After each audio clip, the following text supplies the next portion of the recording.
This is a book review of Marvel Masters of Suspense, Stan Lee and Steve Ditko, obviously from Marvel Comics, and came out in 2019. This is volume 1. It's about 600 odd pages, nearly 650 odd pages, and it's brilliant. It's thrills, suspense, horror, science fiction, fantasy, and all, of course, with the amazing artwork from Steve Ditko. Now, the stories are generally from the late 50s into the 60s, and there's lots and lots and lots of stories, and they're just all brilliant.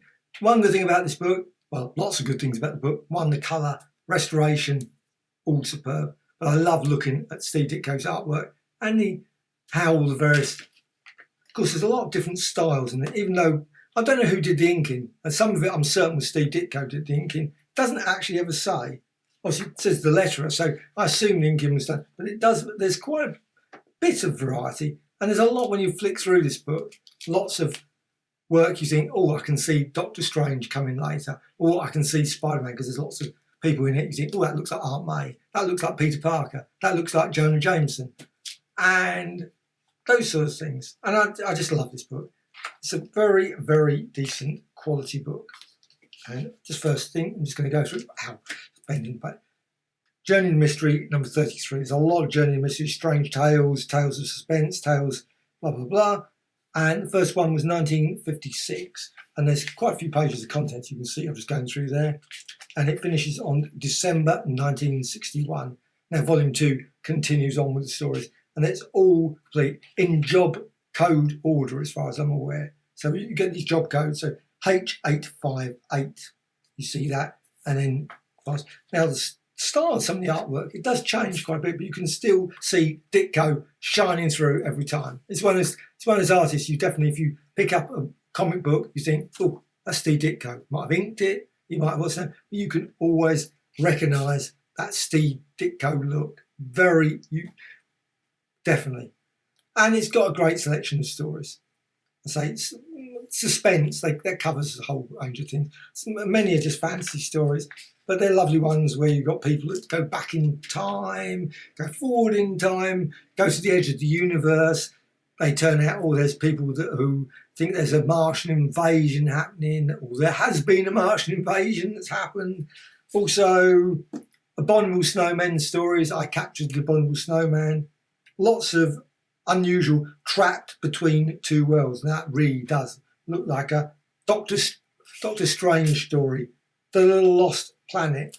Even that looks a bit like some character straight out of Doctor Strange. I Was a Prisoner on the... Now, quite often it includes the covers. Now, obviously, S. Ditko got the cover. And then that might not actually relate to the story you got, because that might have been drawn by someone else. Robot in Hiding, S. Ditko. And so on, the creatures from the bottomless pit.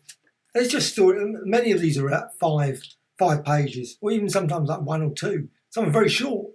The clock strikes never. And you've got this person that time travels. Magician walks amongst another sort of time travelling one. It's an awful lot of time travelling. There is an element of repetition in this. So, I mean, I read it all in one sort of continuous flow. But I think that now, of course, I would never do that again. I will always just dip into the stories. So Revenge of the Wooden Woman, lovely one where you've got obviously a ship, and you've got obviously the wooden model there.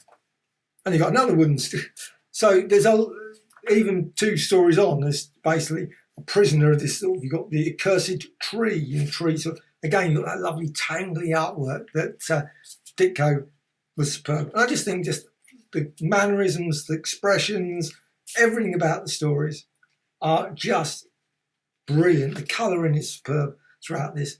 Journey into Mystery. It's Gruto. Last Voyage of Captain Crag. Obviously people stranded on alien worlds where they have to... And the Ape Man. And so on and so on.